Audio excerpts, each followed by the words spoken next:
headquarters in July and much. As you can see, people like, please, our friends in the white stripes have dropped by today. You saw them perform right off the top. There will be more performances as well. And of course, I mean, dude, it's a live and much as you can participate. You can phone us, you can email us, you can get involved. There's a whole bunch to get into. But first, we welcome Jack and Meg. Welcome.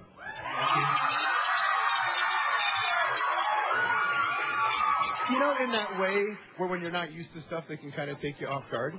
You don't do a lot of North American press these days. No, not really. Does getting in front of this many people not on a big stage freak you out? It's scary. It's all sort of, they're corralled in like sheep and told to be quiet and to applaud and to be quiet and to applaud. But they're doing a good job, right? I think.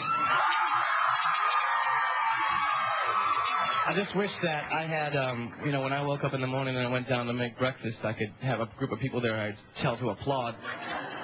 I'm pretty sure you could organize that. I'll work on it. You get the management. There you go. Volunteer number one. I'll get in the van afterwards. Hey, that's scary. Careful. Just the boys. Just the boys? Bring it on. Meg's like, new news over here. The closeness to a band is such a big thing for a fan. And did you ever get that opportunity growing up to have a closeness like this almost in proximity? No, never. I really never wanted to be that close. The Sonics had broken up by the time I was a kid. It's So. a mystery, you know? It seems like a lot of that's gone, right? You know, the mystery. I suppose nowadays, yeah. I suppose. I mean, reality television is sort of taking over that kind of thing, I think. Do you have that guilty pleasure? Do you ever buy into that stuff? Not really. I don't know. I think it's kind of when people are, I don't know, to get weird about it for a second, but people sort of, you know, put people up to so they can judge them, you know, like these shows or talk shows or reality shows. It's like you can sit in your chair at home and judge people and say, oh, he shouldn't go out with him or she's fat or whatever, you know. It's kind of too judgmental. I think people really don't want to be judged, so they're putting it on other people, you know. I think if everyone sort of realizes that, you know, maybe it would be a better community. What happened to our culture? Was that the game? I guess so, yeah. For you guys, you're back. You have a new record and such. Unlike a lot of bands, this one didn't cost you very much, did it? You know, it's not singing. What are they singing? There's a soccer game going on. Oh, the soccer chant. What were you saying? I'm sorry. We're just done with the idea. This record was done in a really affordable way in a lot of ways, wasn't it? They're just repeating my question for everybody out there. It was. It was about 5,000 pounds, I think. We were in England, so about 5,000 pounds. We did it in 10 days. I want to know what words they're saying. What's the words? We'll find out for you. I mean, there's a monkey on someone's head over there. You know, they're the idea that you can bring a record back to something that you feel comfortable with, maybe, you know, a rawer sound, a more honest sound, is that the intent? Yeah, always, every time. I mean, we did like White Blood Cells, we did it in 3 days, and we did Elephant in 10 days, I think, and we did, just to keep it so that you don't get overthink it, overproduce it, you know, record on too many tracks. I think that should be a more popular thing. Yeah. I feel like answering all questions in 7 Nation Army form now.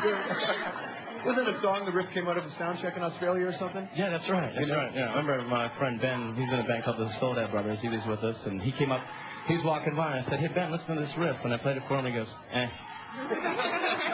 Actually, they just came to town, Soledad Brothers. They played a show, and when you watch them play, you go, "Man, they really buy into that sound that they grew up listening to." Oh yeah. For a lot of bands, they try to do it, but they don't bring something new to it. Is that important for you? Do you ever write a song and go, that's way too retro. I need to add something. Yeah, I like that. I mean, a lot of garage rock bands, you know, whatever, that's sort of what we came from. I mean, a lot of those guys just purposely rip off other people's music, take other riffs from old, obscure songs that no one's ever heard and call it their own.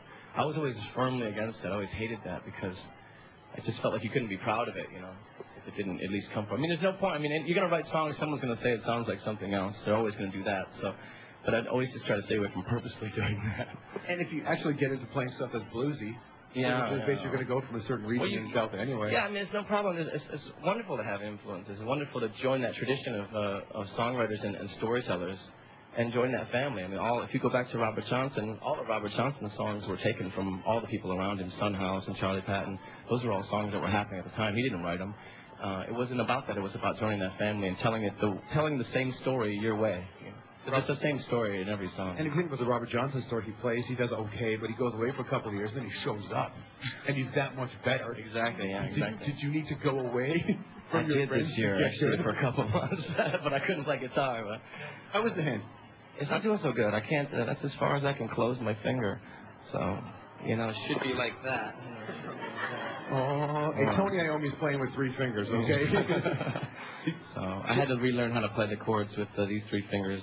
I'm starting to get that back, but hopefully when it comes back, I'm going to have to relearn how to play like I used to play. I don't know. Are you one of those guys, one of those bands that feel that fear? You're, oh, dude, I just totaled my car, and I effed my hand. I don't know. I'm not that, I don't know. Things don't shock me very much anymore. Probably because all that reality television I watch. That happened in the first show, Millionaire, man. That's nothing. All right, we're hanging out with the White Stripes. It is Alive and Much. As you know, Much Music, we go all across the country. Speakers Corner in Montreal. A question for the White Stripes. Hi, my name's Dustin. I'm from Montreal, and I'm wondering if there's any truth at all to the rumor that you might be giving up the White Stripes after your next album. Last time we had a conversation with you, you said when you no longer felt relevant, perhaps you'd end the White Stripes. Right. There was oh boy. Jack, you told me you loved me. Jack, you told me you loved me. Heard that before? Thanks, Mom. No, yeah, I was saying, well, you know, once maybe after another album, maybe it would feel that way.